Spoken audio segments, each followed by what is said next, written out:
Mechanical iceberg of possibility. Quantum mechanics allows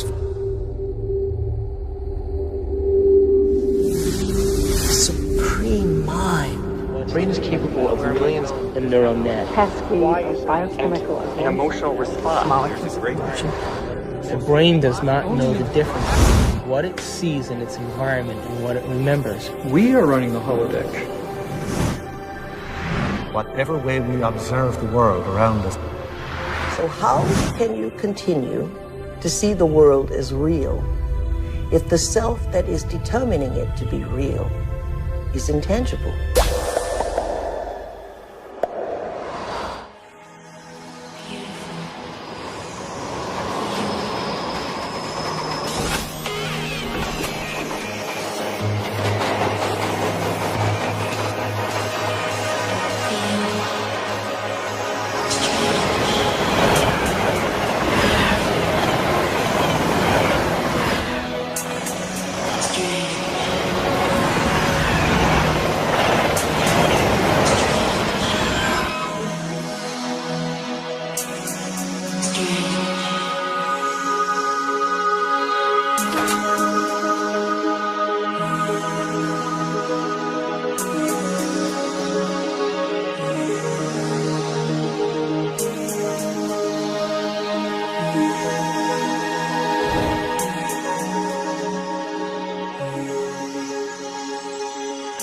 Are all realities existing simultaneously?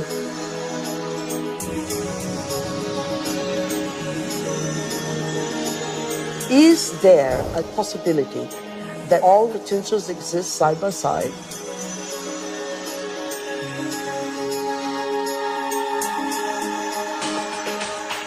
Have you ever seen yourself through the eyes of someone else that you have become?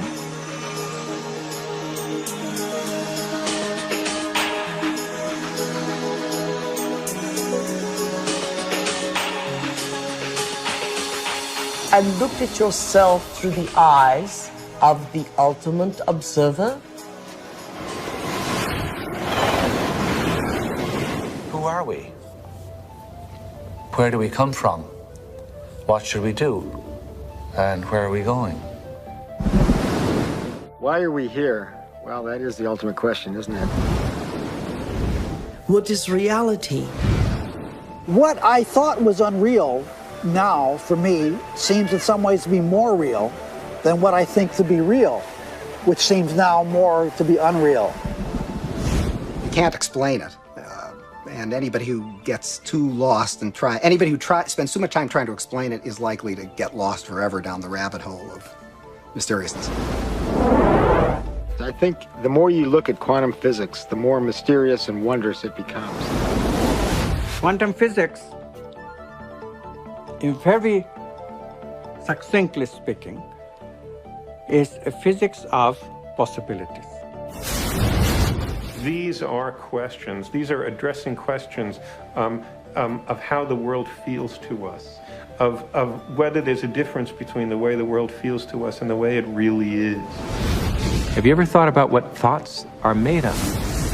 I think some of the things we're seeing with the children today is a sign that the culture is in the wrong paradigm and not appreciating the power of thought.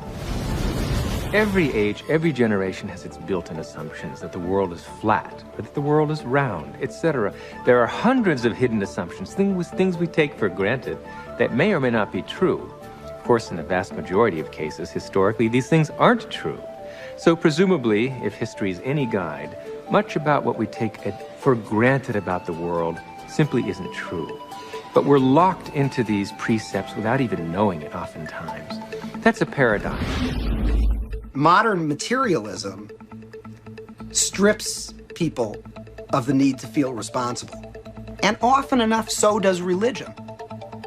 But I think if you take quantum mechanics seriously enough, it puts the responsibility squarely in your lap, and it doesn't give answers that are clear-cut and comforting. It says, yes, the world is a very big place, it's very mysterious, mechanism is not the answer, but I'm not going to tell you what the answer is, because you're old enough to decide for yourself. Is everyone a mystery? Is everyone an enigma? They most certainly are. Asking yourself these deeper questions opens up new ways of being in the world. It brings in a breath of fresh air. It makes life more joyful. The real trick to life is not to be in the know, but be in the mystery.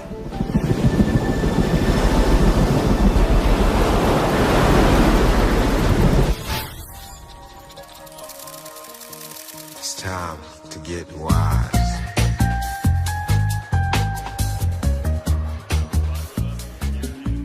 Why do we keep recreating the same reality? Why do we keep having the same relationships? Why do we keep getting the same jobs over and over again? In this infinite sea of potentials that exist around us, how come we keep recreating the same realities?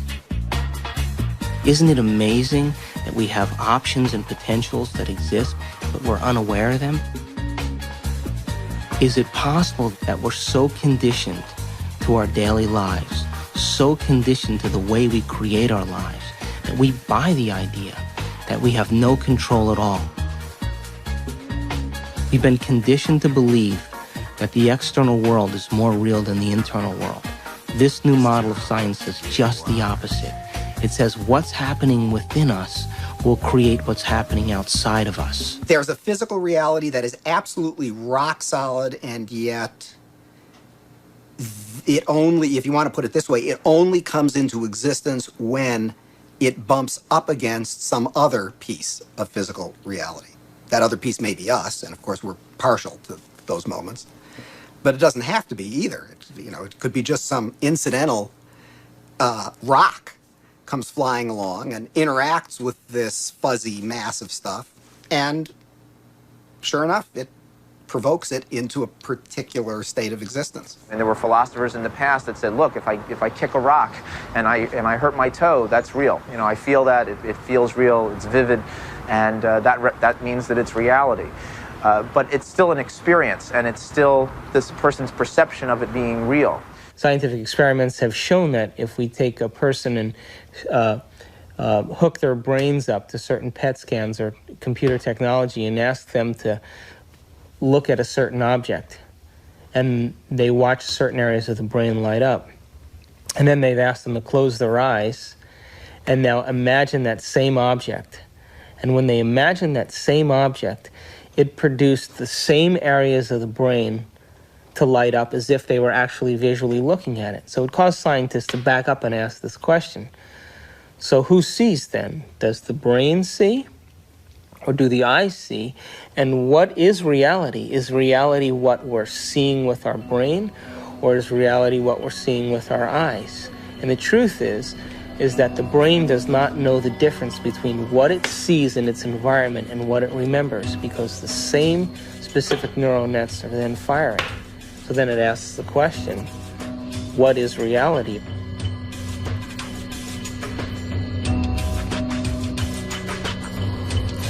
We're bombarded by huge amounts of information, and it's coming into our body, and we're processing it, coming in through our sense organs, and it's percolating up, and at each step we're eliminating information, and finally what is bubbling up to consciousness is the one that's the most self-serving.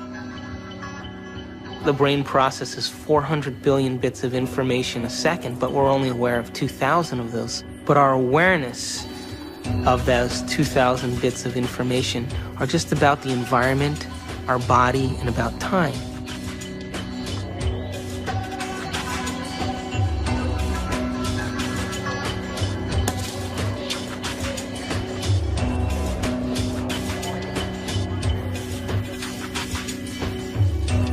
We're living in a world where all we see is the tip of the iceberg. The classical tip of an immense quantum mechanical iceberg. Hey, wow! You got a lot of shots to develop? No. Oh, bummer. Well, I'll catch you later.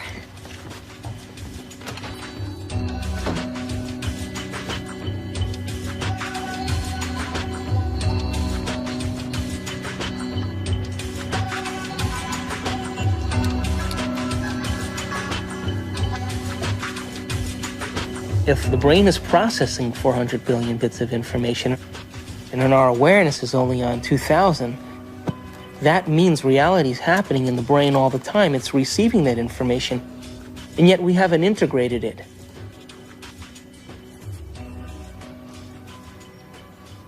The eyes are like the lens, but the tape that's really seeing is the back of the brain. It's called the visual cortex. It's right back here. It's like this camera, and it's tape. Did you know that the brain imprints what it has the ability to see? Now, this is important. For example, this camera is seeing a lot more around me than what is here, because it has no objection and no judgment.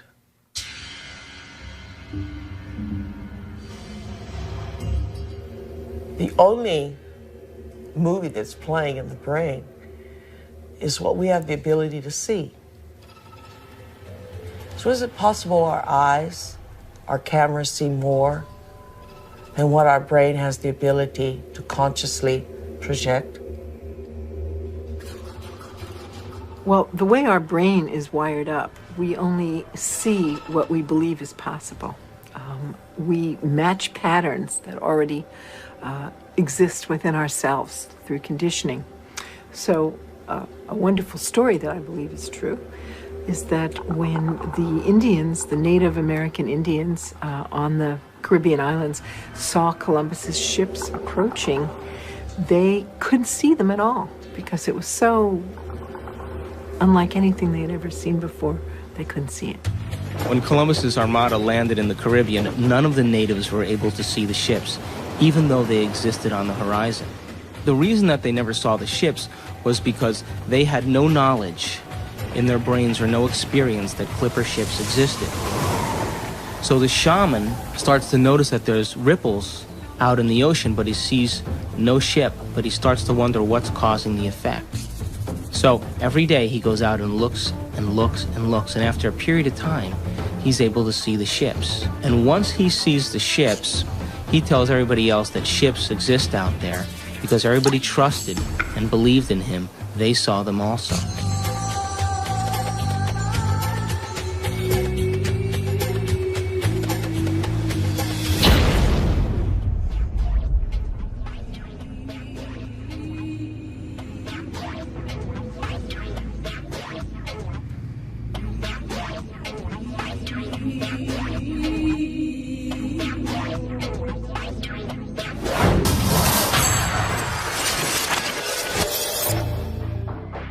We create reality. We're reality-producing machines. We create the effects of reality all the time. We always perceive something after reflection in the mirror of memory.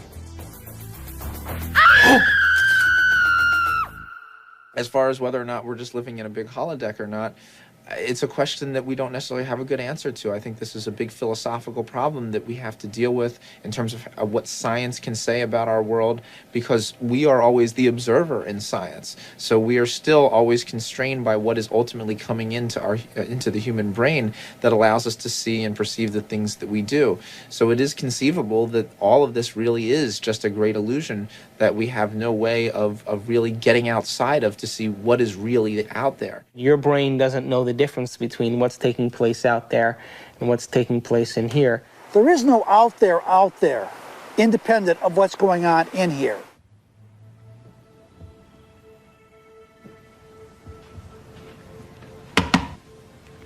You okay? I heard you scream earlier. Was it another dream?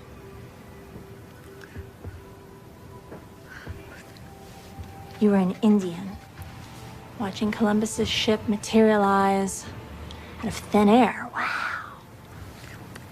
And this medicine man kept hitting you. Cool. Hey, maybe it was a past life or a parallel reality or a future life. Got weird. Or maybe that dream was trying to tell you the truth. I guess it just depends on what you think is real. Maybe you should try different anxiety pills. My pills are fine, okay? Thank you. Well, I have to go get dressed. I hope you feel better, Amanda.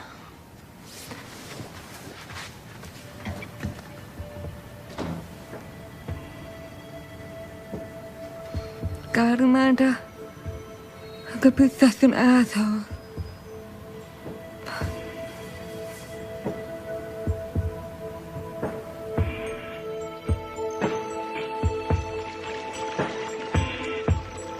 There actually are choices in the direction of how a life can go that are contingent upon small-level quantum effects not being washed out.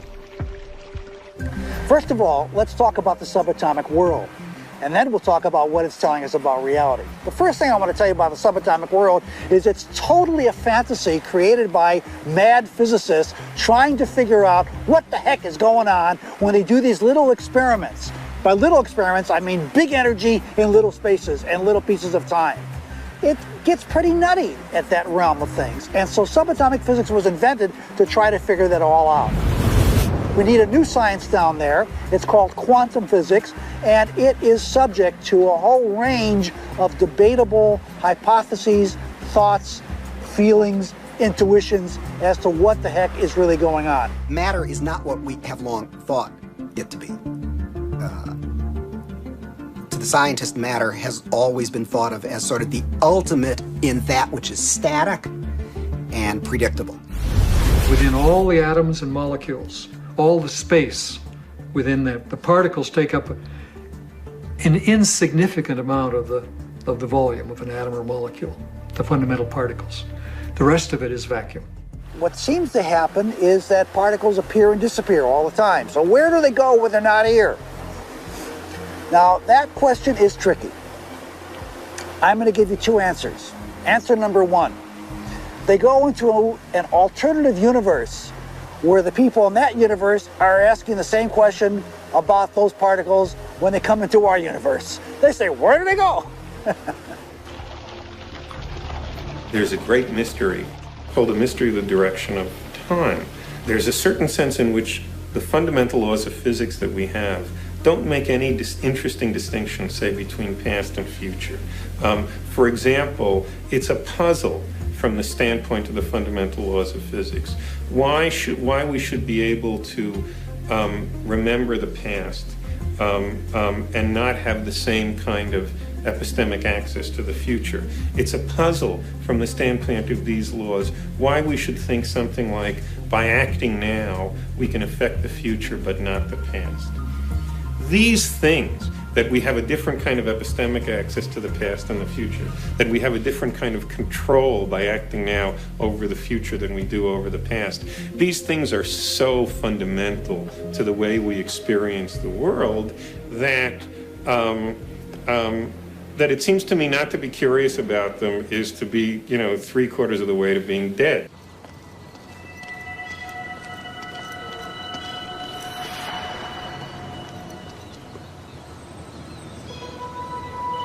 Want to shoot some hoops?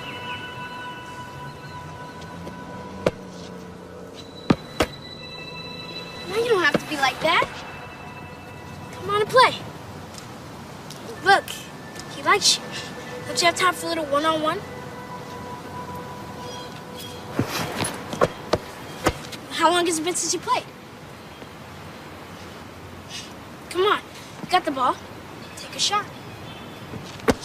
No, my lady, not from there. It's out of bounds.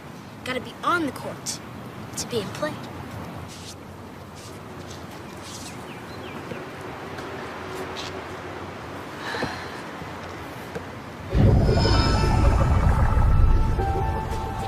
Welcome to Duke Reginald's court of unending possibilities.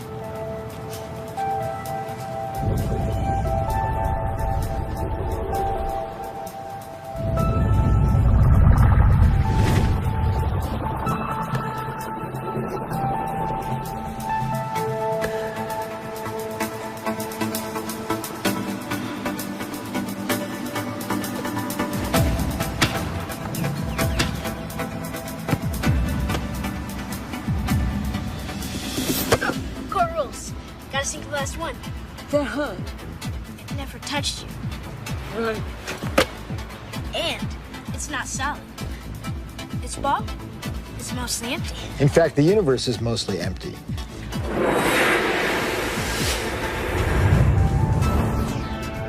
We like to think of space as empty and matter as solid. But in fact, there is essentially nothing to matter whatsoever. It's completely insubstantial. Take a look at an atom. We think of it as a kind of hard ball. Then we say, oh, well, no, not really. It's this little tiny point of really dense matter right at the center, surrounded by a kind of fluffy probability cloud of electrons popping in and out of existence. But then it turns out that that's not even right. Even the nucleus, which we think of as so dense, hops in and out of existence just as readily as the electrons do. The most solid thing you can say about all this insubstantial matter is that it's more like a thought. It's like a concentrated bit of information. What makes up things are not more things, but what makes up things are ideas, concepts, information. And like I said, it never touches.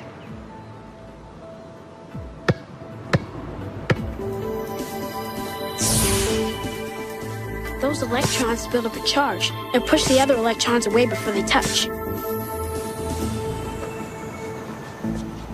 So nobody touches nothing. Come on, put your stuff down. Nobody's gonna take it. Like I said, this is my court. It's no problem.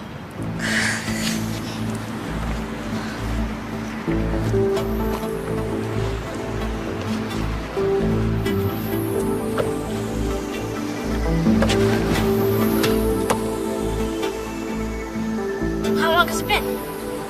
I'll be late. It's only in conscious experience that it seems that we move forward in time.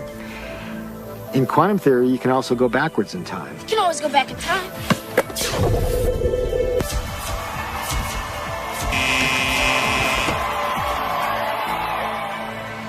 What's the matter? Remember, it's empty. How do you know this yet? I read Dr. Quantum comics. Everybody thinks it's just kid stuff, but I know it's real. That's how I do my magic on the court. Yeah, I always choose the Wonder Boy first. He's got the weirding line. Well, Dr. Quantum says everybody's got it. Everybody's doing it constantly. Each and every time you look. When you ain't looking, it's like a wave. When you are looking, it's like a particle. When you are not looking, there are waves of possibility. When you are looking, then there are particles of experience. A particle, which we think of as a solid thing, really exists in a so-called superposition, a spread out wave of possible locations. And it's in all of those at once. The instant you check on it, it snaps into just one of those possible positions. Quantum superposition implies that a particle can be in two or more places or states simultaneously. And this is a very bizarre concept and one of the hallmarks of the quantum world. Superheroes use superposition, with the world being potential strips of reality. Until we choose. Heroes choose what they want. Being in many places at once, experiencing many possibilities all at once, and then collapsing on the one. The question is, how far down the rabbit hole do you want to go?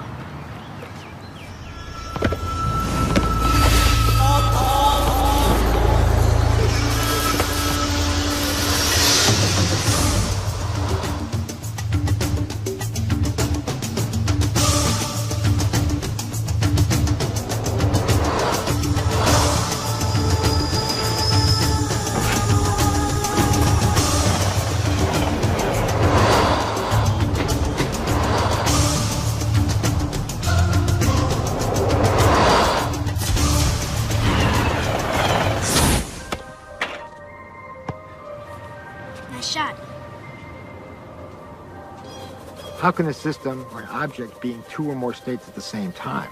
It's very easy. Instead of thinking of things as things, we all have a habit of thinking that everything around us is already a thing, existing without my input, without my choice. You have to banish that kind of thinking. Instead, you really have to recognize that even the material world around us, the chairs, the tables, the rooms, the carpet, camera included, all of these are nothing but possible movements of consciousness. And I'm choosing moment to moment out of those movements to bring my actual experience into manifestation. This is the only radical thinking that you need to do. But it is so radical, it's so difficult, because our tendency is that the world is already out there, independent of my experience. It is not. Quantum physics has been so clear about it. Heisenberg himself, co-discoverer of quantum physics, said atoms are not things. They are only tendencies. So instead of thinking of things, you have to think of possibilities. They're all possibilities of consciousness.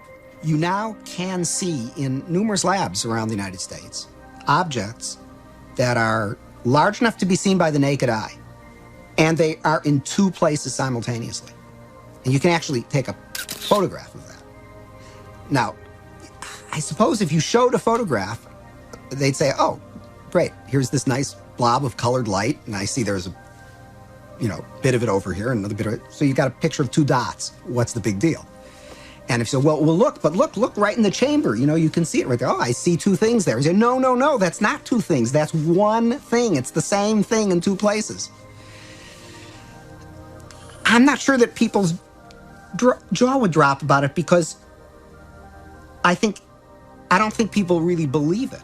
And I don't mean that people say, oh, you're lying, or, oh, the scientists are confused. I think it is so mysterious that you can't even understand how amazing it is. And then furthermore, you've seen Star Trek and whatnot. Beam me up, Scotty. So it all seems sort of, oh, well, what does that really mean? But you've got to really stop and think about what that means, that it's the same object and it's in two places at once. And people tinker in the lab and they get angry about things and they have lunch and they go home and they lead their lives just as though nothing utterly astounding is happening, because, of course, that's how you have to go about it. And yet there is this completely amazing magic sitting right in front of your eyes. Quantum physics calculates only possibilities. But if we accept this, then the question immediately comes, what chooses among these possibilities to bring the actual event of experience? So we immediately see that consciousness must be involved. The observer cannot be ignored. We know what an observer does from a point of view of quantum physics, but we don't know who or what the observer actually is. Doesn't mean we haven't tried to find an answer. We've looked. We've gone inside of your head. We've gone into every orifice you have to find something called an observer, and there's nobody home. There's nobody in the brain. There's nobody in the cortical regions of the brain. There's nobody in the subcortical regions or the limbic regions of the brain. There's nobody there called an observer. And yet we all had this experience of being something called an observer, observing the world out there. Is this the observer, and which is so intricate to understanding the wacky, weird world of quantum particles and how they react? Is this, then, the observer? In my modeling, the observer is the spirit inside the four-layered bio-body suit. And so it's like the ghost in the machine. It is the consciousness that's driving the vehicle. And it is observing the surround. The four layers of the bio-body suit have all kinds of sensory systems to pick up signatures from the surround.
In Washington, D.C., the so-called murder capital of the world, there was a big experiment in the summer of 1993 where 4,000 volunteers came from 100 countries to collectively meditate for long periods of time throughout the day.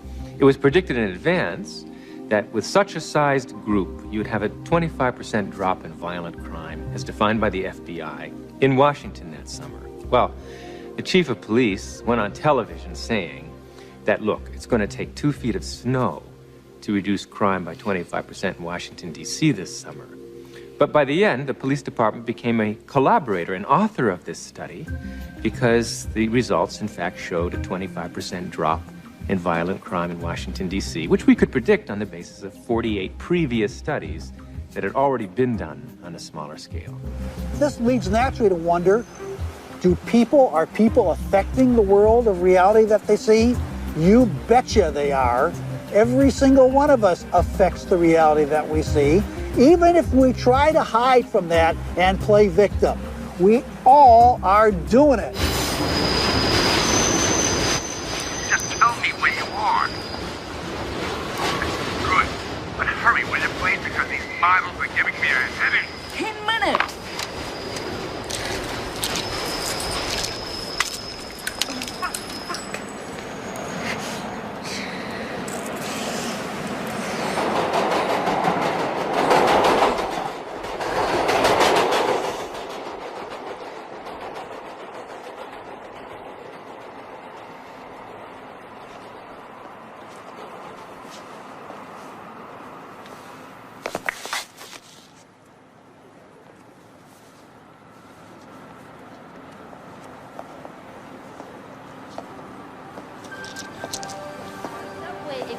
Comes to us from Japan and Mr. Masuro Emoto. Mr. Emoto became terribly interested in the molecular structure of water and what affects it. Now, water is the most receptive of the 4 elements. Mr. Emoto thought perhaps it would respond to non-physical events. So he set up a series of studies, applied mental stimuli, and photographed it with a dark field microscope. This first picture is a picture of water from the Fujiwara Dam. And this picture is the same water after receiving a blessing from a Zen Buddhist monk. Now, in this next series of pictures, Mr. Emoto printed out words, taped them to bottles of distilled water, and left them out overnight. This first photograph is a picture of the pure distilled water, just the essence of itself. These subsequent photographs, as you can see, are each different. This is the chi of love. And we move along here to thank you. And you can see where he taped that to this bottle here. But if you read Japanese, you already knew that. Now, Mr. Emoto speaks of the thought or intent being the driving force in all of this. The science of how that actually affects the molecules is unknown, except to the water molecules, of course. And it's really fascinating when you keep in mind that 90% of our bodies are water.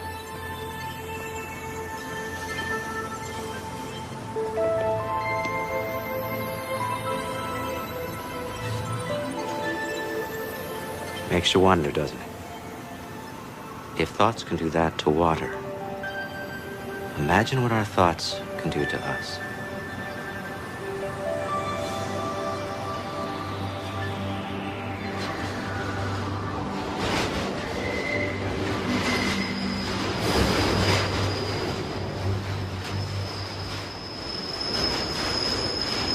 Absolutely, thought alone can completely change the body. Most people don't affect reality in a consistent, substantial way because they don't believe they can. They write an intention and then they erase it because they think that's silly. I mean, I can't do that. And then they write it again and then they erase it. So time average, it's a very small effect. And it really comes down to the fact that they believe they can't do it. If you accept with every rudiment of your being that you will walk on water, will it happen? Yes, it will. But you know, it's like positive thinking. It's a wonderful idea, positive thinking.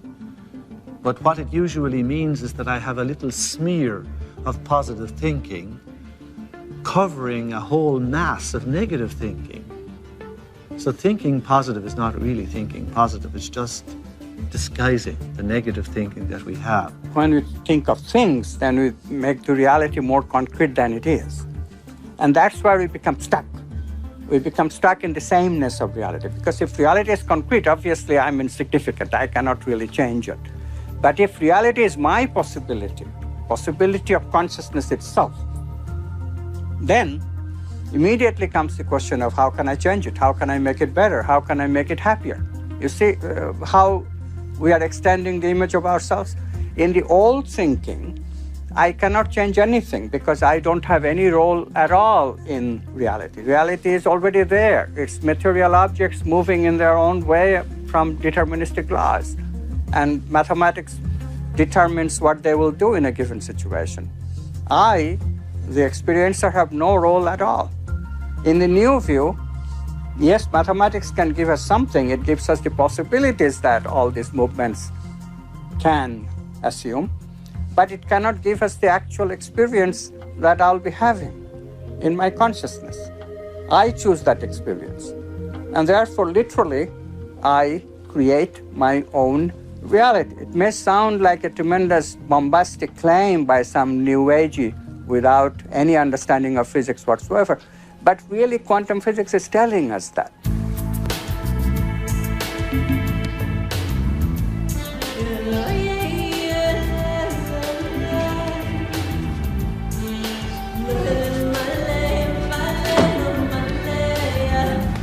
Hey, how was the shoot? So.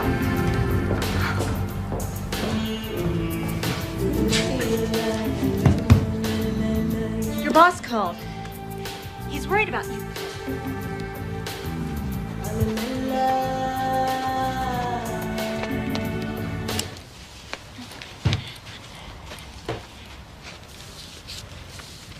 Amanda, I want to thank you for letting me stay here. I know I'm a bit much sometimes and that it's been tough after Bob and all. And you've just been so wonderful. I mean, I make a mess and, well, I clean up afterwards, but it's not really your style. Sometimes I think you make me sane. Me?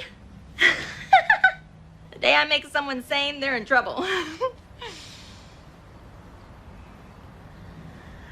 Anyway, I made you something as a thank you gift.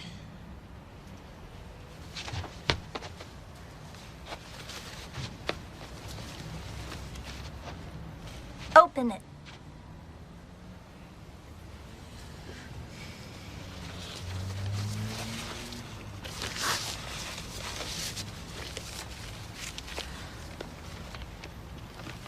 I went through your pictures and picked my favorite ones. And it took me forever because there's so many good ones.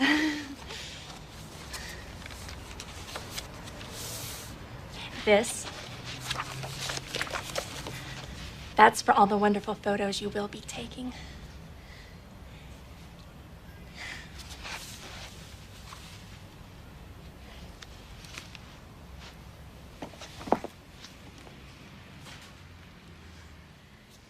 Oh. I've had a strange day. Thank you.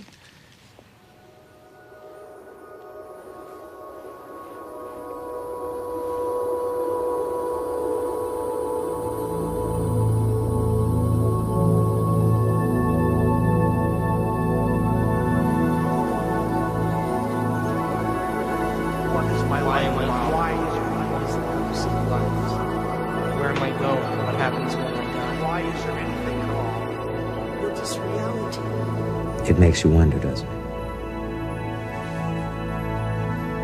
If thoughts can do that to water, imagine what our thoughts can do to us. Reality ultimately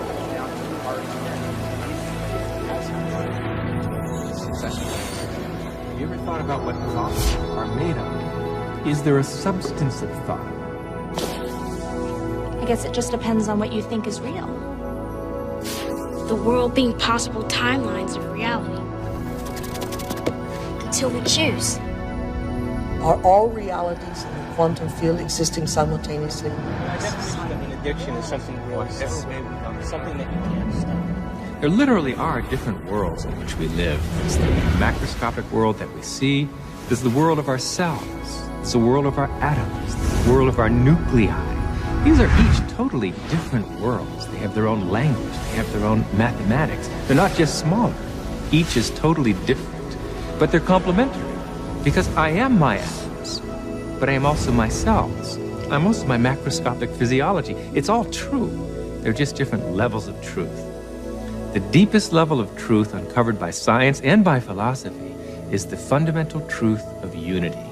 At that deepest subnuclear level of our reality, you and I are literally one.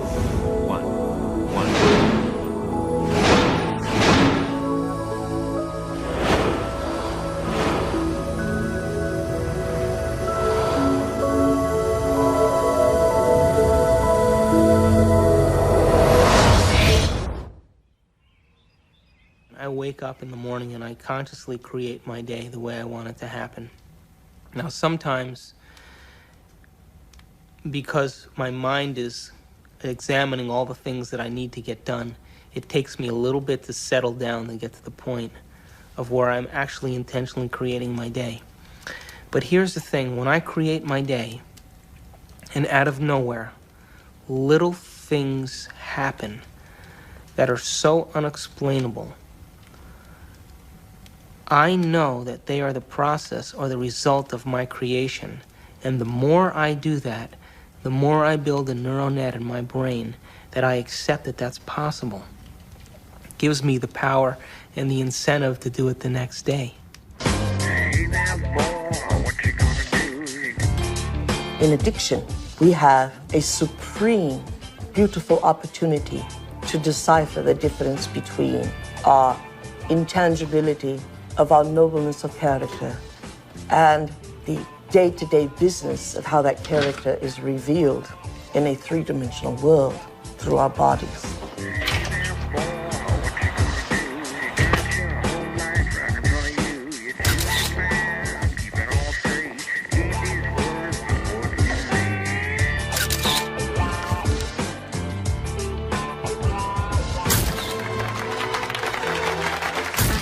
Weddings. And what we will learn is that addiction is the feeling of a chemical rush that is cascaded through the bodies through a whole assortment of glands and ductless glands and through the spinal fluid, a feeling that some would call a sexual fantasy. It only takes one sexual fantasy for a man to have a hard-on. In other words, it only takes one thought here for a man to have an erection in his member. And yet, there was nothing outside of him that gave him that. It was what was within him that gave him that. Oh, hey, Amanda, I didn't know you were there. Guilty. Awake. Come on, blink. This is a good assignment, if you'd see it that way. What to see? I do. They did. Oh, God, Amanda. I mean, you live in your past. I mean, everything with you is about what happened. You hate churches, you hate weddings, you hate guys. And I want you to go scope it out. Don't need to. I got mine there. I know. I took the pictures, remember? You got too many memories clouding your vision. Oh, Amanda, you know you're the best technical photographer I have. And I want to have some great pictures. You know what? You need a good Polish wedding. And watch out for those good Catholic boys, huh? You need the priest. Come on, get out of here. Bye.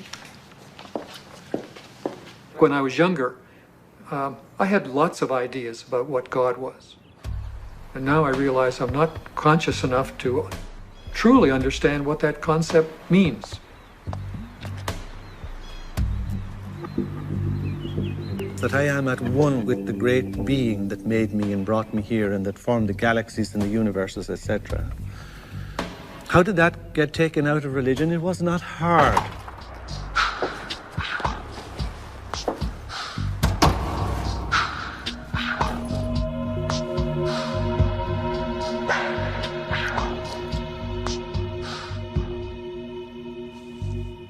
Most of the problems that religion and the various philosophical movements down through the centuries have produced have been errors because that's where they started.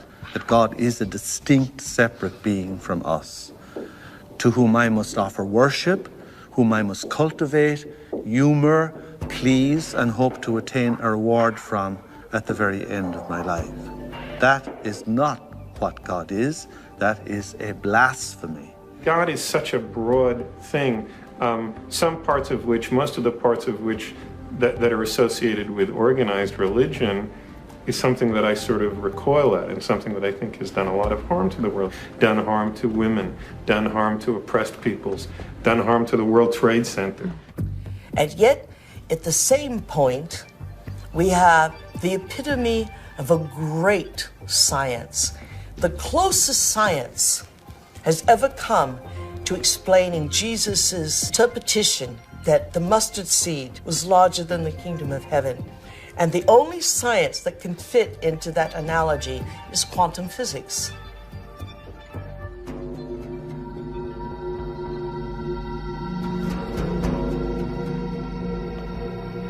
Now, we have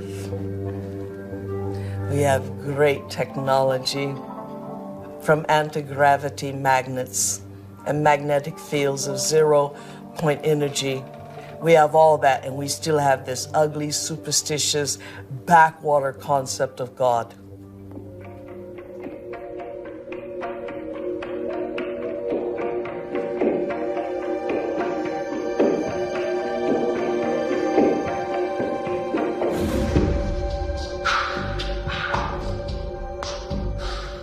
Fall into line very readily when they're threatened by these cosmic sentences of everlasting punishment.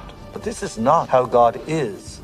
And once you start to question the traditional images, caricatures of God, people feel you're an agnostic or an atheist or a subverter of the social order.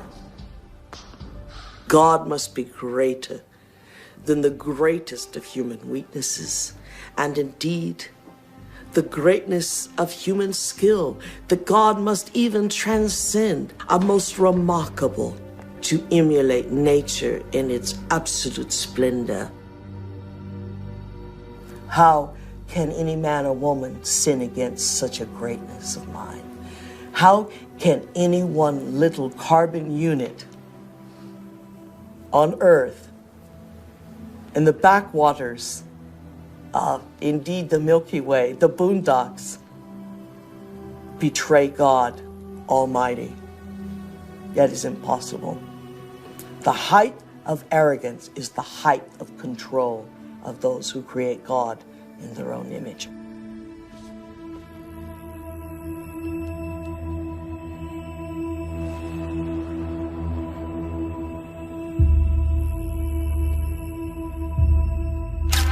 I now present to you Mr. and Mrs. Richard Buck Filipowski.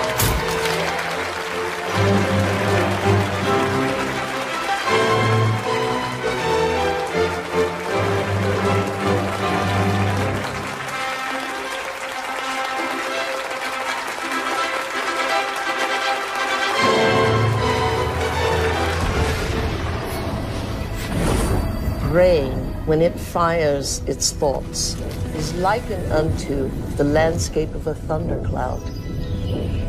And the synaptic cleft is the sky between the storm and the earth receptor site. And you see this foreboding dark cloud boiling in the sky. And you see electrical impulses moving through it, veins of electric light, and then you see it hit the ground. The brain looks like a thunderstorm when it is presenting a coherent thought. So no one has ever seen the thought. What they do see in neurophysics is that they see a storm raging around different quadrants of the brain. Those are areas that are mapped in the body and what the person must be responding to. A holographic image. Rage, murder, hate, compassion, love. The brain does not know the difference between what it sees in its environment and what it remembers, because the same specific neural nets are then firing. The brain is made up of tiny nerve cells called neurons. These neurons have tiny branches that reach out and connect to other neurons to form a neural net. Each place where they connect is integrated into a thought or a memory. Now, the brain builds up all its concepts by the law of associative memory. For example, ideas, thoughts, and feelings are all constructed and interconnected in this neural net, and all have a possible relationship with one another. The concept and the feeling of love, for instance, is stored in this vast neural net. But we build the concept of love from many other different ideas. Some people have love connected to disappointment. When they think about love, they experience the memory of pain, sorrow, anger, and even rage. Rage may be linked to hurt, which may be linked to a specific person, which then is connected back to love. We build up models of how we see the world outside of us. And the more information that we have, the more we refine our model one way or another. And what we ultimately do is tell ourselves a story about what the outside world is. Any information that we process, any information that we take in from the environment is always colored by the experiences that we've had and an emotional response that we're having to what we're bringing in. Who is in the driver's seat when we control our emotions or we respond to our emotions? We know physiologically that nerve cells that fire together wire together. If you practice something over and over again, those nerve cells have a long-term relationship.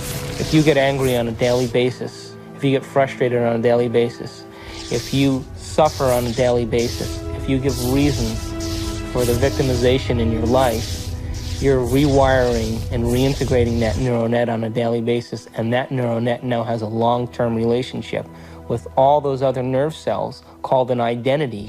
We also know that nerve cells that don't fire together no longer wire together. They lose their long-term relationship because every time we interrupt the thought process that produces a chemical response in the body, every time we interrupt it, those nerve cells that are connected to each other start breaking the long-term relationship. When we start interrupting and observing, not by stimulus and response and that automatic reaction, but by observing the effects it takes, then we are no longer the body, mind, conscious, emotional person that's responding to its environment as if it is automatic.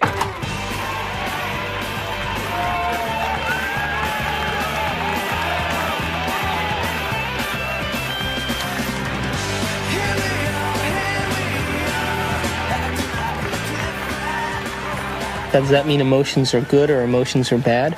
No, emotions are designed so that it reinforces chemically something into long-term memory. That's why we have them.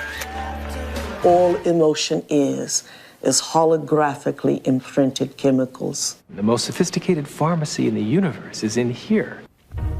There's a part of the brain called the hypothalamus. And the hypothalamus is like a little mini factory, and it is a place that assembles certain chemicals that match certain emotions that we experience. Those particular chemicals are called peptides. They're small chain amino acid sequences. The body's basically a carbon unit that makes about 20 different amino acids all together to formulate its physical structure. The body is a protein-producing machine. In the hypothalamus, we take small chain proteins called peptides, and we assemble them into certain neuropeptides or neurohormones that match the emotional states that we experience on a daily basis. So there's chemicals for anger, and there's chemicals for sadness, and there's chemicals for victimization, there's chemicals for lust. There's a chemical that matches every emotional state that we experience. And the moment that we experience that emotional state in our body or in our brain, that hypothalamus will immediately assemble the peptide that then releases it through the pituitary into the bloodstream. The moment it makes it into the bloodstream, it finds its way to different centers or different parts of the body. Now, every single cell in the body has these receptors on the outside. And one cell can have thousands of receptors studying its surface, kind of opening up to the outside world.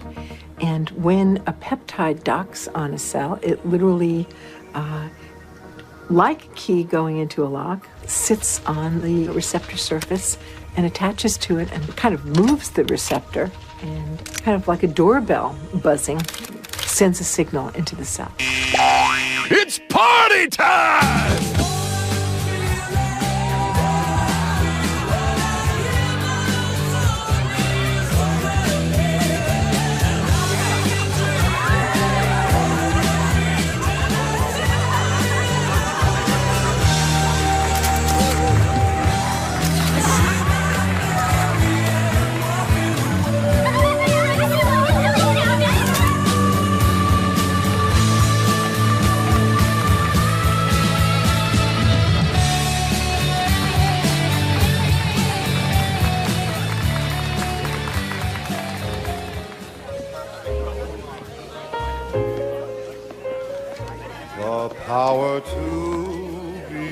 What happens in adulthood is that most of us who've had our glitches along the way are operating in an emotionally detached place, or we're operating as if today were yesterday.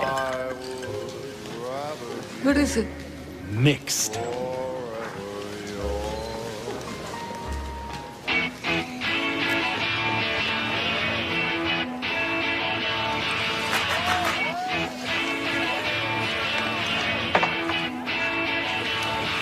In either the disconnected place or the overly emotional reactive place, because they've gone to an earlier time in reality, the person is not operating as an integrated whole.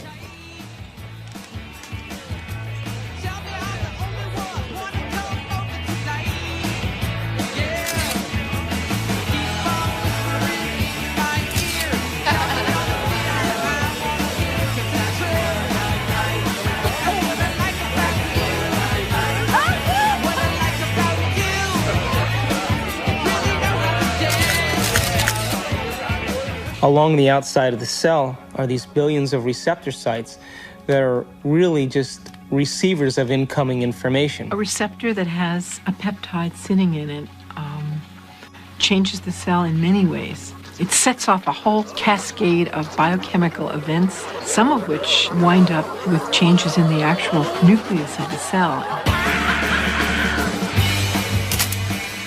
Hi, when I grew up, I want to become a photographer just like you. Oh. Got any tips? Take lots of pictures. Thanks. Each cell is definitely alive, and each cell has a consciousness, particularly if we define consciousness as the point of view of an observer. There is always the perspective of the cell. A few years later,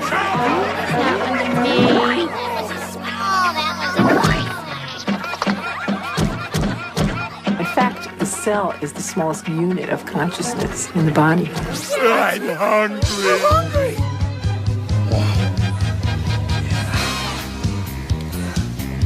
Oh yeah! We've commandeered an entire serving planet!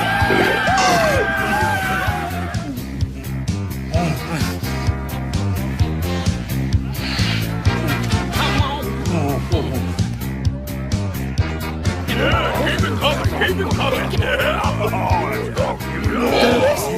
Oh yeah!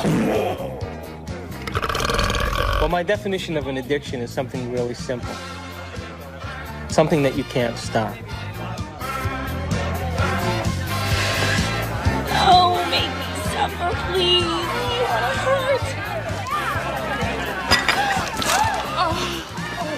We bring to ourselves situations that will fulfill the biochemical craving of the cells of our body by creating situations that meet our chemical needs. It always happens to me. Why? Every day. An addict will always need a little bit more in order to get a rush or a high of what they're looking for chemically. Don't tell me to calm down. You're always bossing me around. So my definition really means that if you can't control your emotional state, you must be addicted to it. Oh, I knew this was gonna happen. That's not what we agreed upon. You're not going to screw me. Why don't you read the contract, You dear? won't do anything about it, so I No, will. no, ma'am. Don't dip your half-eaten shrimp back into the cocktail sauce. Screw you and your health codes. I am the bride's sister. I'll stick my ass in the cocktail sauce if I damn well please. Come on. I want you to get out there and serve and make sure everybody has a full glass. Fun, fun, fun. Listen, you won't do anything about it, so you are not Chocolate just like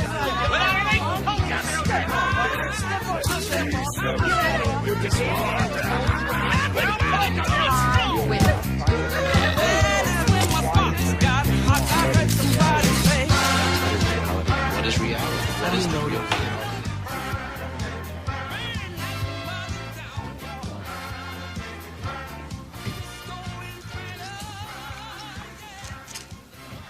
So how can anyone really say they're in love with a specific person, for example? They're only in love with the anticipation of the emotions they're addicted to. Because the same person could fall out of favor the next week by not complying. My goodness, doesn't that change the landscape of our emotional outlook on personal needs and identity?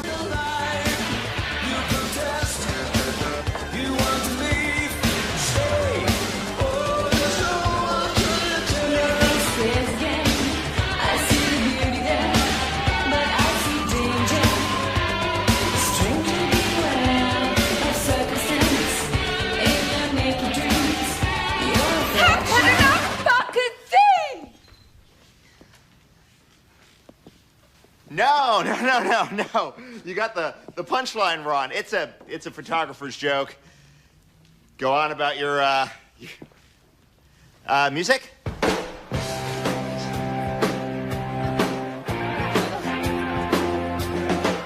Are you okay? Right, Dad, that couldn't fucking some good. When? Now. I was with the groom. Hey, I could read it. I'm sorry. I was with the groom just now. Yeah, he loves Paulette. Where?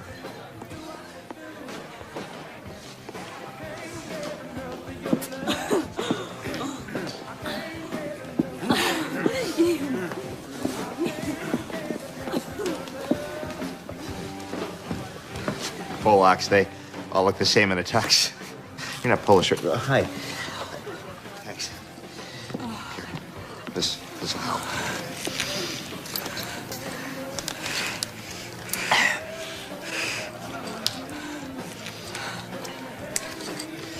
Oh, thank you. No problem. That was in my mouth. Forget it.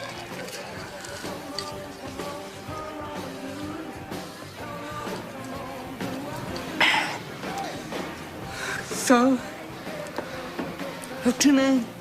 Elliot. Hi. Yeah. It's, I'm Amanda. Hey, Amanda. I should have asked you what your name. You photograph a lot of weddings?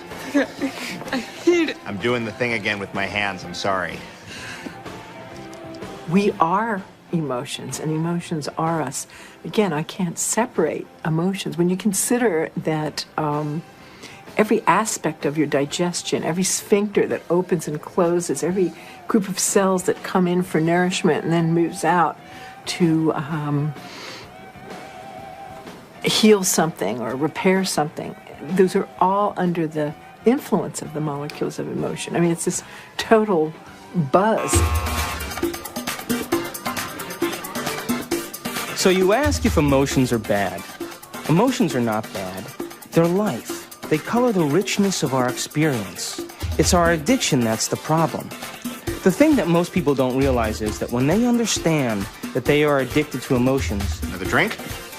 It's not just psychological. It's biochemical. Think about this. Heroin uses the same receptor mechanisms on the cells that our emotional chemicals use. It's easy to see then that if we can be addicted to heroin, then we can be addicted to any neuropeptide, any emotion. To the groom! To the groom. Woo!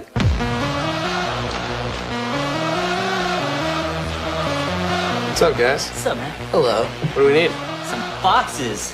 Put out! Yeah, baby!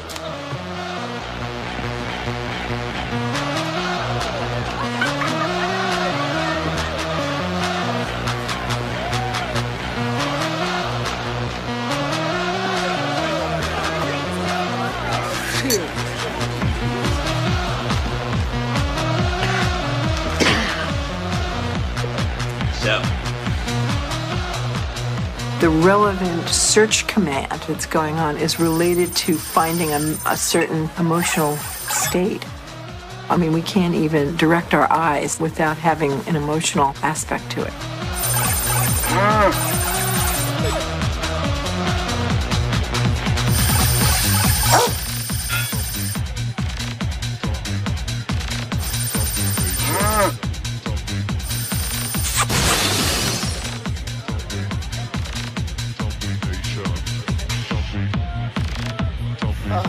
Oh, gosh.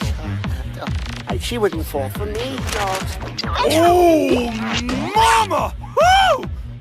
What the hell are you waiting for? Come on, you little pussies! Jeez, I can't believe you guys! What are you? Ooh, come on, just get the hell out of the way!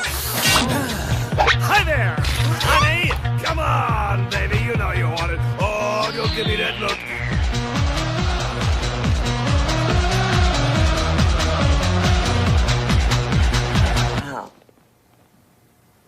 What about people who are addicted to sex?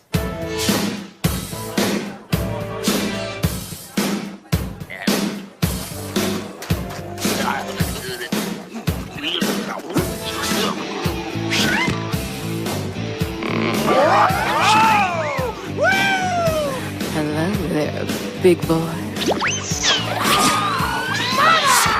Is there a rocket in your pocket, or are you just happy to see me?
Touch anything on it's very expensive equipment, all right?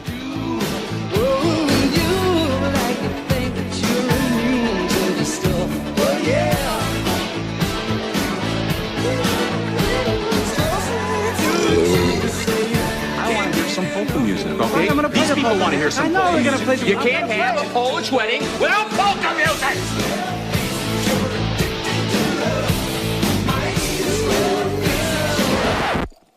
No, would you leave it alone? Keep your fucking hands. How can you have a Polish wedding without any fucking Polish Keep music? your fucking hands off my equipment, man.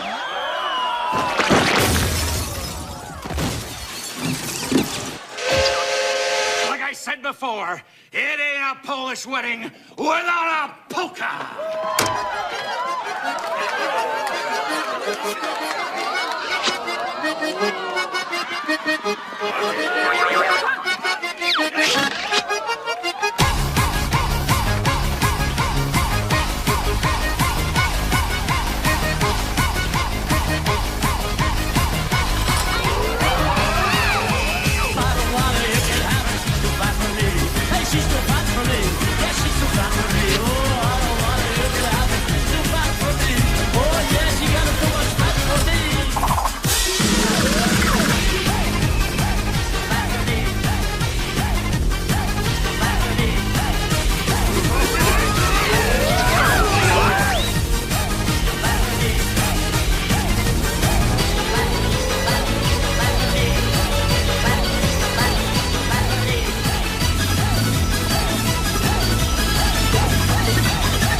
Our mind literally creates our body. So it all starts in the cell. The cell is a protein-producing machine, but it gets its signal from the brain.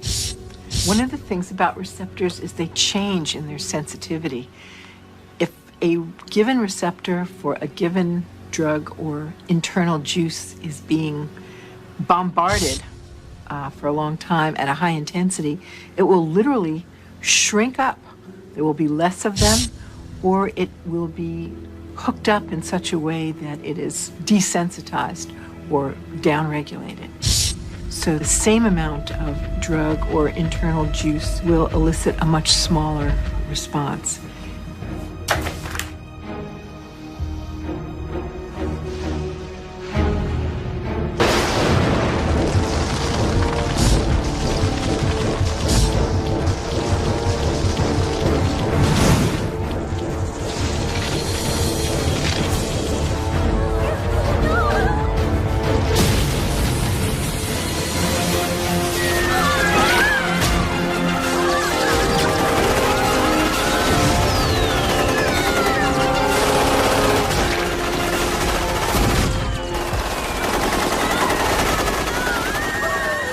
If we're bombarding the cell with the same attitude and the same chemistry over and over again on a daily basis, when that cell finally decides to divide, when it produces a sister cell or a daughter cell, that next cell will have more receptor sites for those particular emotional neuropeptides and less receptor sites for vitamins, minerals, nutrients, fluid exchange, or even the release of waste products or toxins.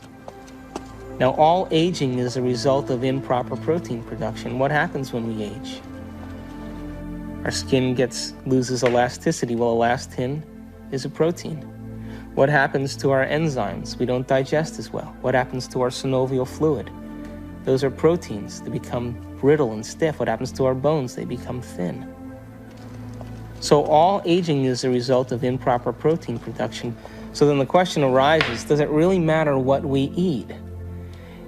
And does nutrition really have an effect if the cell doesn't even have the receptor sites after 20 years of emotional abuse to even receive or to let in the nutrients that are necessary for its health?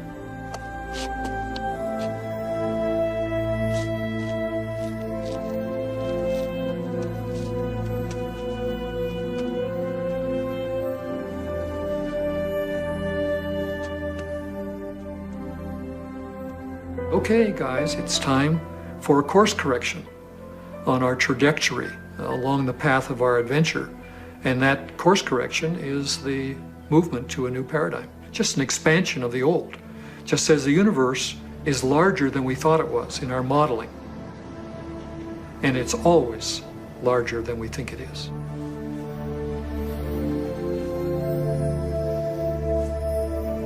I hate you.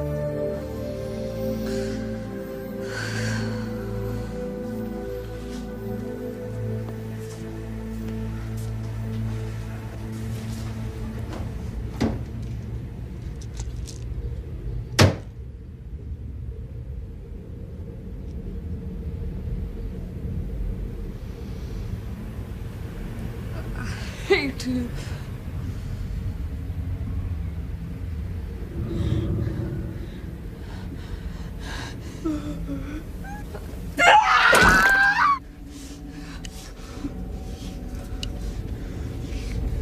You get it?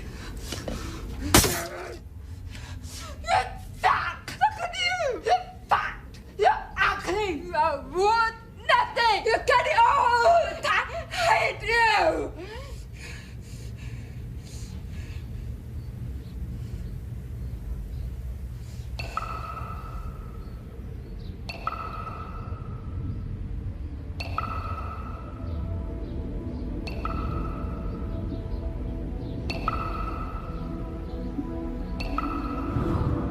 It makes you wonder, doesn't it? If thoughts can do that to water, imagine what our thoughts can do to us.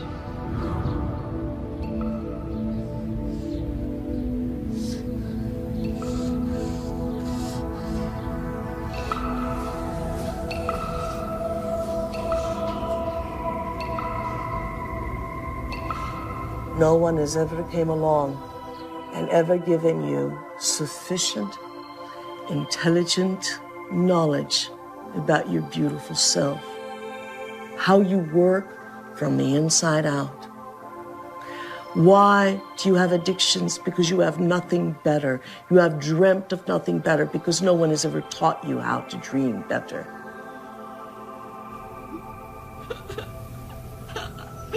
Do I think that you are bad? I don't think you're bad. Do I think you're good? I don't think you're good either. I think you're God.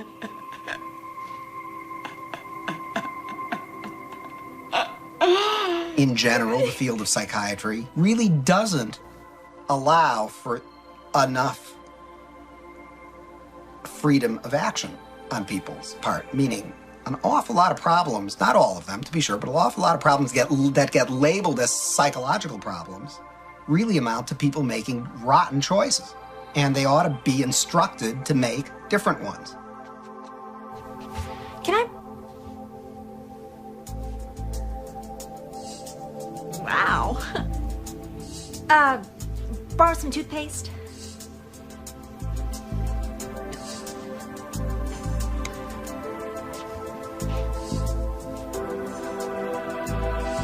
Thanks.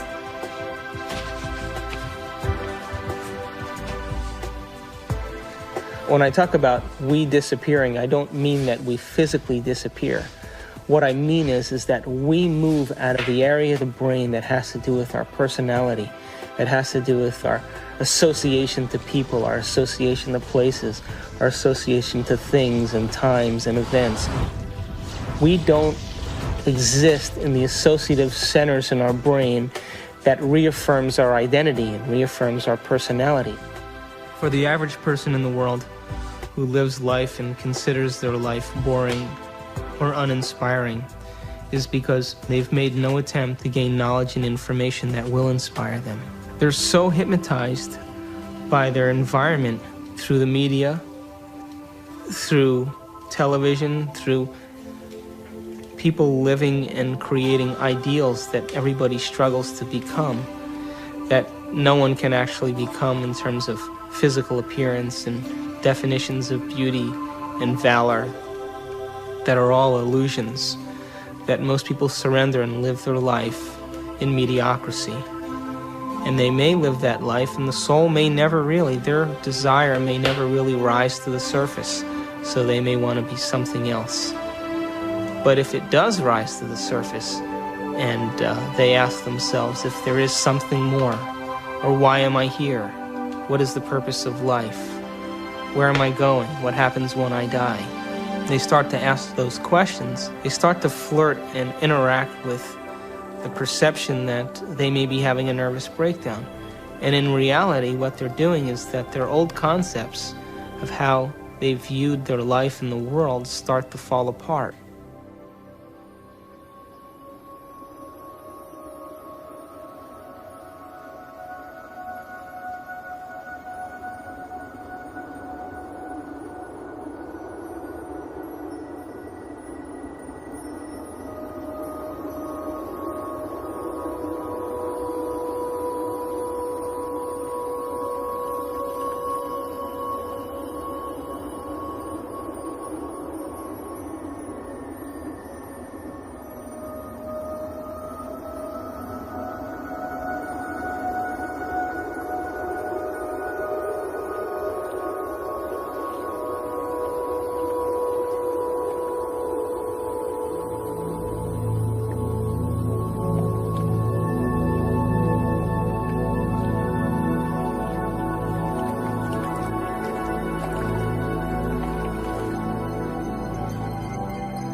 We're in completely new territory in our brain. And because we're in completely new territory, we're rewiring the brain, literally reconnecting to a new concept. Then ultimately, it changes us from the inside out. If I change my mind, will I change my choices? If I change my choices, will my life change? Why can't I change? What am I addicted to? What will I lose that I'm chemically attached to? And what person, place, thing, time, or event that I'm chemically attached to that I don't want to lose because I may have to experience the chemical withdrawal from that? Hence the human drama.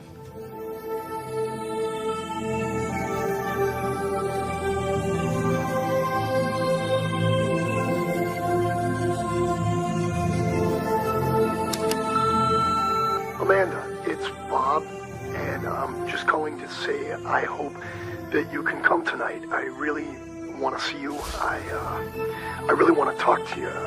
I know we can work things out.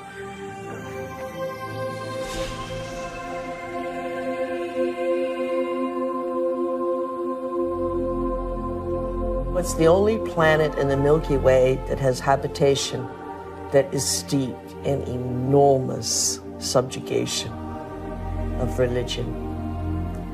You know why that is? Is because people have set up right and wrong. If I do this, I'm going to get punished by God. If I do the other thing, I'm going to get rewarded. This is a really poor description that tries to map out a path in life for us to follow. but with deplorable results, because there really is no such thing as good or bad. We're judging things far too superficially that way. Does that mean you're in favor of sin and licentiousness and depravity? No. It simply means that you need to improve your expression and understanding of what you're dealing with here. There are things that I do, and I know they'll evolve me. There are other things that will not evolve me. But it's not good or bad. And there's no God waiting to punish you because you did one or the other. There is no God condemning people. Everyone is God's. At the same time, God is the sort of placeholder name for those parts of our experience of the world which are somehow transcendent, somehow sublime. I have no idea what God is. And yet I have an experience that God is. There is something very real about this presence called God. Although I have no idea how to define God, to see God as a person or a thing, I can't seem to do it. It's kind of like asking a human being to explain what God is similar to asking a fish to explain the water in which the fish swims. God is a superposition of all the spirit from all things. You are a God in the making, and you have to walk this path. But someday, you have to love the abstract as much as you love the condition of addiction. The only way that I will ever be great to myself is not what I do to my body, but what I do to my mind.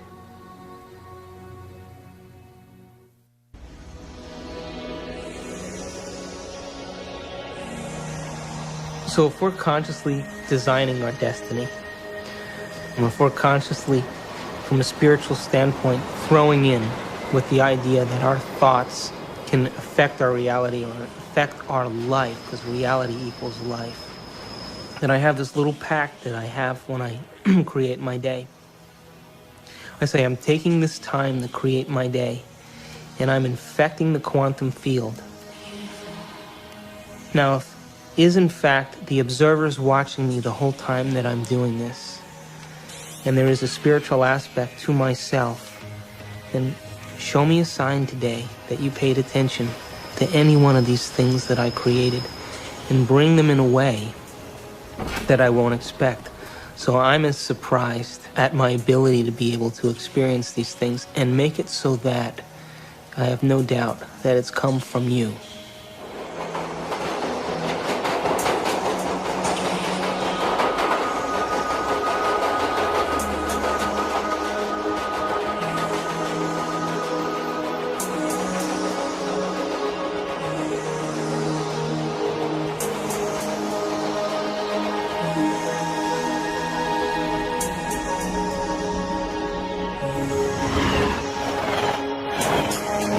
The brain is capable of millions of different things that people just really should learn, that how incredible they actually are and how incredible their minds actually are, and that not only do they have this unbelievable thing within their head that can do so many things for them and can help us learn and can actually change and adapt, and it can make us something better than what we actually are, and it can actually help us to transcend ourselves.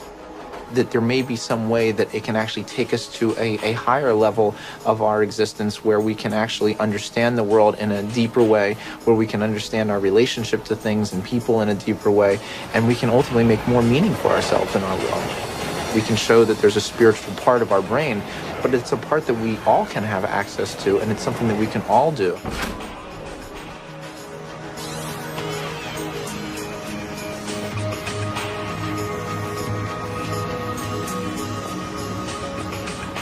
We have to formulate what we want and be so concentrated on it and so focused on it and have so much of our awareness of it that we lose track of ourselves.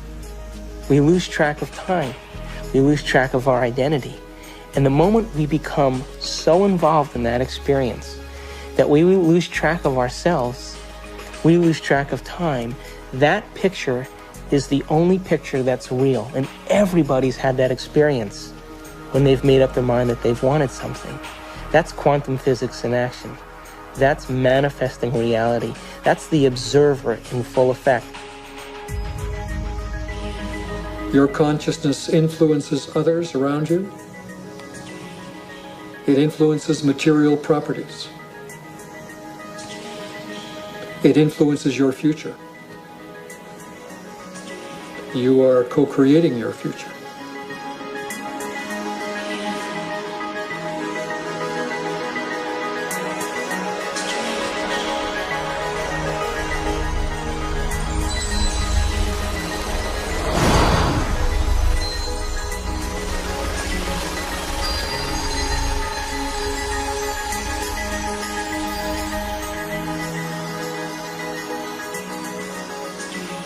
Show me a sign today that you paid attention to any one of these things that I created, and bring them in a way that I won't expect.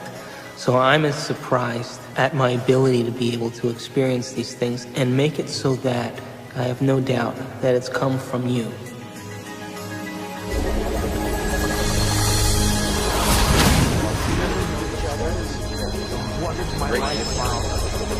Consciousness is related to something fundamental.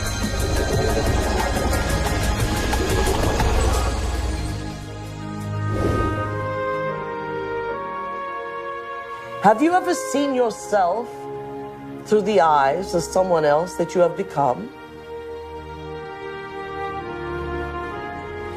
What an initiation.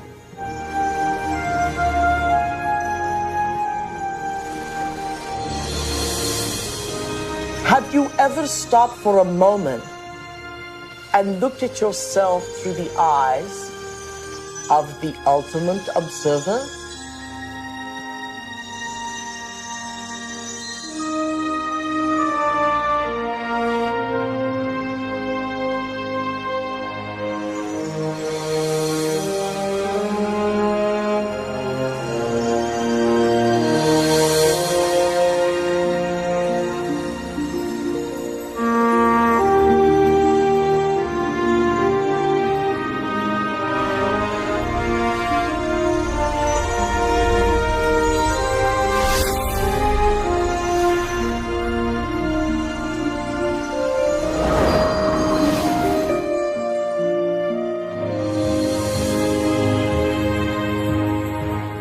I am much more than I think I am. I can be much more even than that.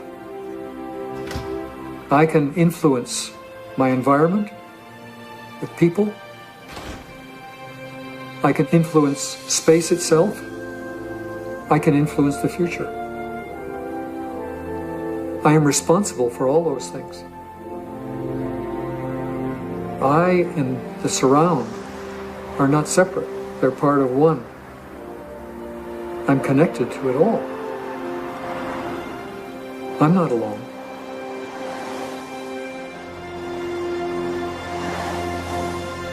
Knowing that there's this interconnectedness of the universe, that we are all interconnected and that we are connected to the universe at its fundamental level, I think is as good an explanation for spirituality as there is.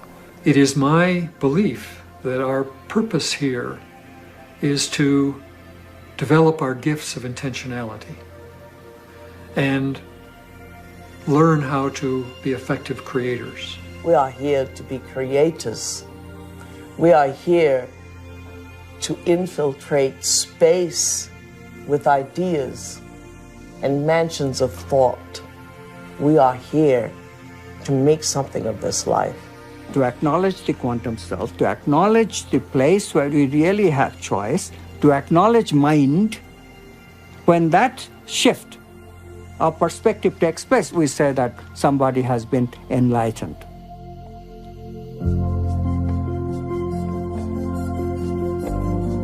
Quantum mechanics allows for the intangible phenomenon of freedom to be woven into human nature. Quantum physics, very succinctly speaking, is a physics of possibilities. It opens fundamentally the question of whose possibilities and who chooses from these possibilities to give us the actual event of experience. the only answer that is satisfactory, both logically and meaningfully, is the answer that consciousness is the ground of all being. We must pursue knowledge without any interference of our addictions.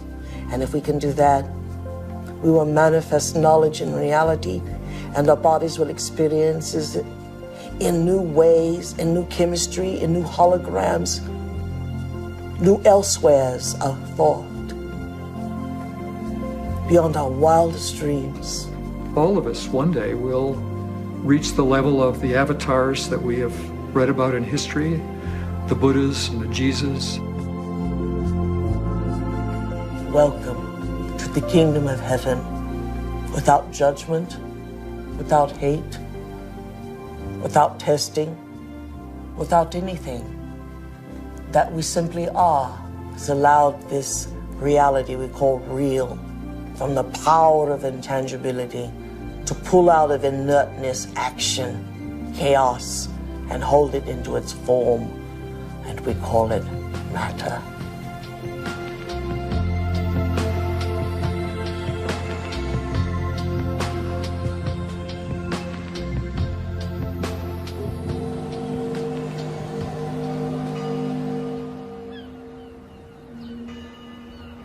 How can we measure the effects? We get to live our life and see then if somewhere in our lives something's changed. And then if it has changed, we become the scientists to our life, which is the whole reason why we're here.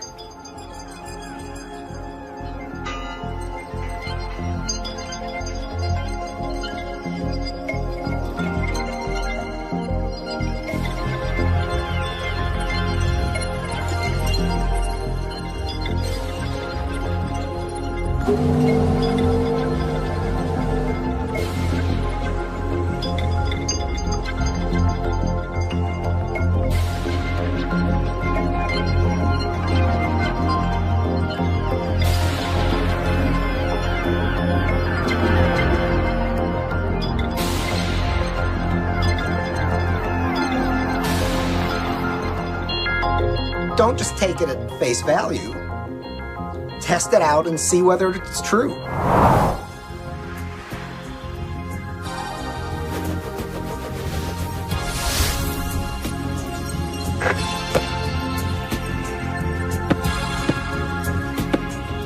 Hey, you're back. I'm back. So you never answered my question. What question? How far down the rabbit hole do you want to go?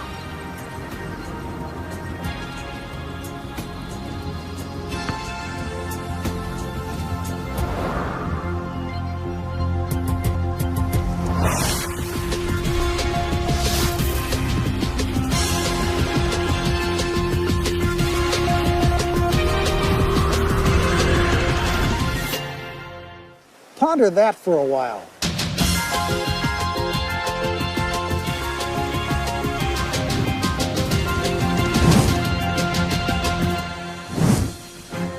My name is David Albert. I got a PhD in theoretical physics. I studied biochemistry at Rutgers University, and then went to chiropractic college at Life University in Atlanta, Georgia. My postgraduate training is in anatomy and physiology, neurochemistry, neurophysiology, and genetics. I study quantum physics. I sometimes teach it. I've written a book on quantum physics and many books explicating the meaning of quantum physics.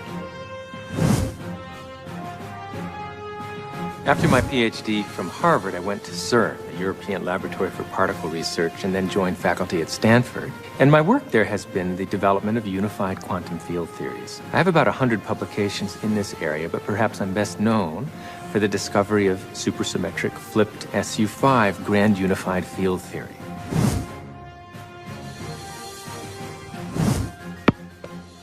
I make my living as an anesthesiologist, and every day as I put my patients to sleep, I kind of wonder where they go and why they're there in the first place. And that's one of the reasons that attracted me to anesthesia and the study of consciousness.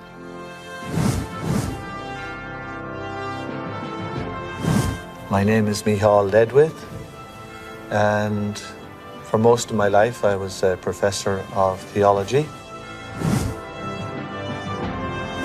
I'm Dr. Daniel Monti. I'm a physician with specialty training in psychiatry and human behavior. I'm on the full-time faculty at the Jefferson Medical College.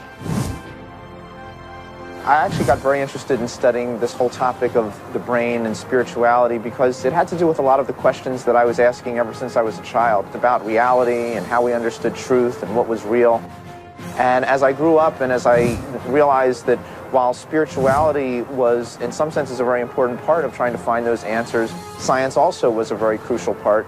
And I was ultimately looking for some way of bringing those two forces together.